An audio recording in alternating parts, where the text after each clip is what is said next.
Hi, I'm Donna Jordan from Jordan Fabrics. Today I'm going to show you how to make a quilt called Slice of Cake. This is a quilt from Me and My Sister Designs. There's actually two quilts in one pattern. This is Slice of Cake 2, and we did it in a video, and we had a lot of requests for Slice of Cake 1, so that's what we're going to make today. You might have guessed that we're going to use a layer cake. Most quilts that have cake in the title need a layer cake for the patchwork. We're going to use all 40 squares that come in the layer cake, and then we're going to use 3 yards of background fabric. Now, you could also use a layer cake for your background, but I'm going to use this nice soft aqua. The first step is to separate the layer cake squares into 5 stacks with 8 squares in each stack. It doesn't matter how many of each color are in the stacks. The colors don't matter at all. We're just going to be doing them at random. This is a layer cake from Hoffman Fabrics, and it's called Ambrosia. The next step is to cut up the background. I can't give you all the sizes because it's not my pattern, but I've made lots of the patterns from Me and My Sister Designs, and they're very easy to follow.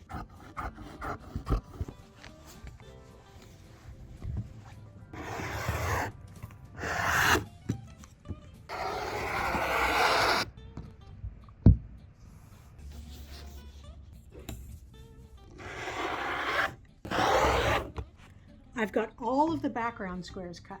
The next step is to take our first stack of 8 squares, and we're going to take 1 background and 1 layer cake square and line up the edges and line this up on our cutting board so it's nice and straight.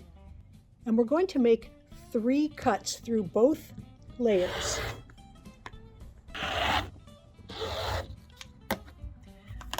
I'm going to rearrange the pieces so that I will have patchwork to make 2 blocks. Here's block number 1 and here's block number 2, and I'm going to take all of these over to the sewing machine. I just picked the pieces up in order. If you want to pin it together so that you can remember what goes where, you can, but if you stack them in order, it's pretty easy to lay this out here on your machine and make these seams. So I'm going to start here and use my 1/4 inch seam and finger press everything toward the darker color.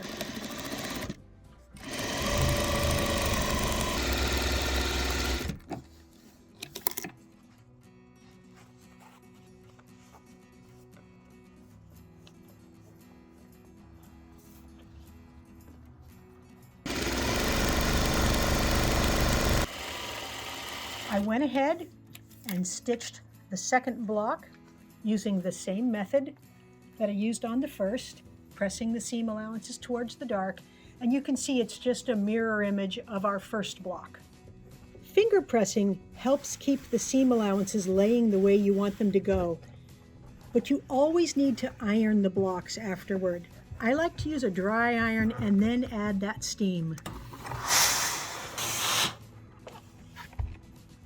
Even though our blocks started out square, because we put all these seams in them, it's now not square, it's rectangular. So we need to trim this down so that we've got a square. I'm going to trim a little bit off of each side, and that way if my patchwork stitching wasn't exact, you can see there it's not perfectly lined up, this will take care of that. They're going to be exactly square now.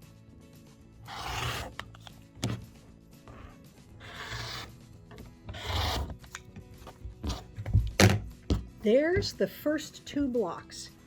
I'm going to go ahead and use that exact same procedure with the rest of the layer cake squares from this first stack.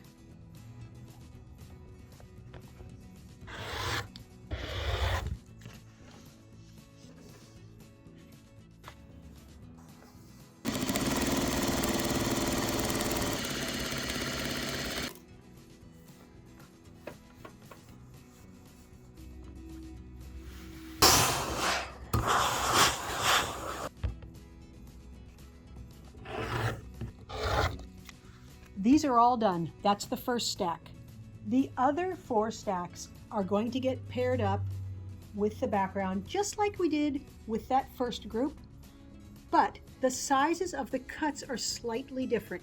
So I've cut one from each block down here, and you can see the widths are just a little bit different. Not a lot different, but this way, when we put all the blocks together in the quilt, it's going to have a nice scrappy balance to it. All of the blocks are done, and the layout could not be any easier. All we're going to do is turn them different directions. The quilt is 8 by 10.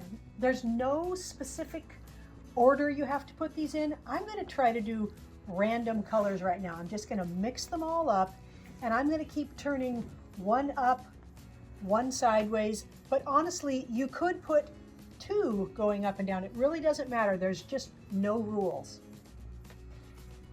There, that's the whole quilt with the blocks totally at random, and I think it just looks fantastic. Now the pattern does come with a diagram so that you could choose to do the exact same layout they've got there, but I don't think it will really make that much difference. I like the randomness. There is one more layout I would like to try though. This layout has the colors grouped together a little bit. I have them sort of in rough diagonal color bands. So we've got purple in the corner here, then we go to some blue, up to green, and all the way up to the red at that far corner. And I think that I like this layout a little bit better. So I'm going to go ahead and stitch the blocks up and get it loaded onto the machine. The whole top is put together, and it was very easy to get all the blocks stitched up because there were no seams to match at all. So these seams, they don't have to line up at all. All we had to match was where the blocks went together, and the seam allowances very easily laid in opposite directions. So this just sewed up really, really fast. Thread color, I want to keep it subtle. I don't want the quilting to show much. So any of these light ones will work, but I think going with the same color that's in the background, which is this one, will look the best. For the quilting pattern, I didn't want anything that was real specific, no flowers, no circles. I just wanted something abstract. This is called African Maize, and it's very even. I think that will look really good against the patchwork blocks.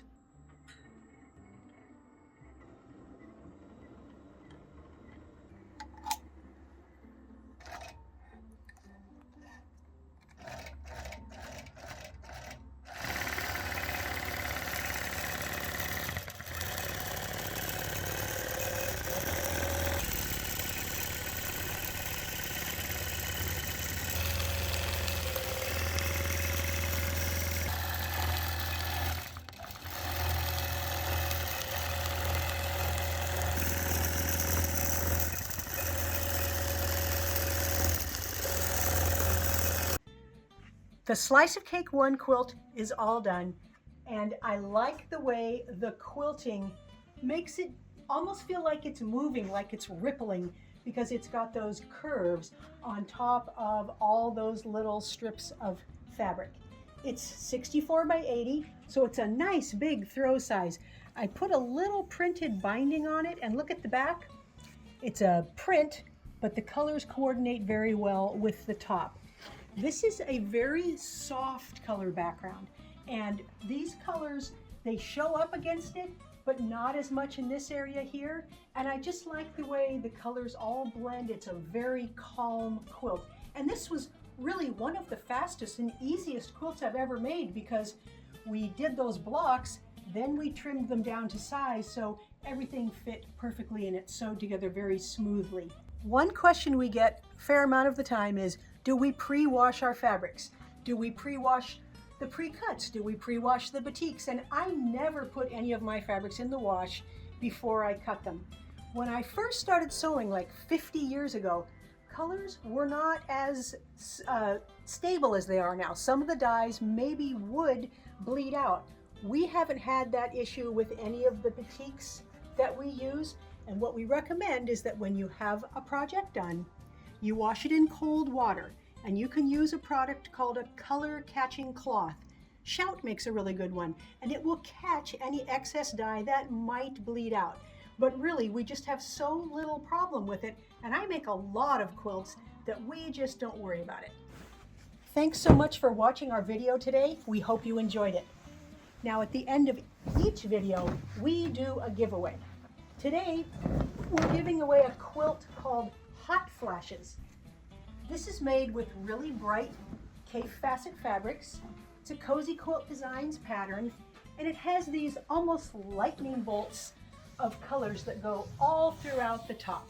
We have a video that shows you how to make this if you want to make one for yourself, but today you can win this one, and all you have to do to enter is click the link right below this video that says giveaway.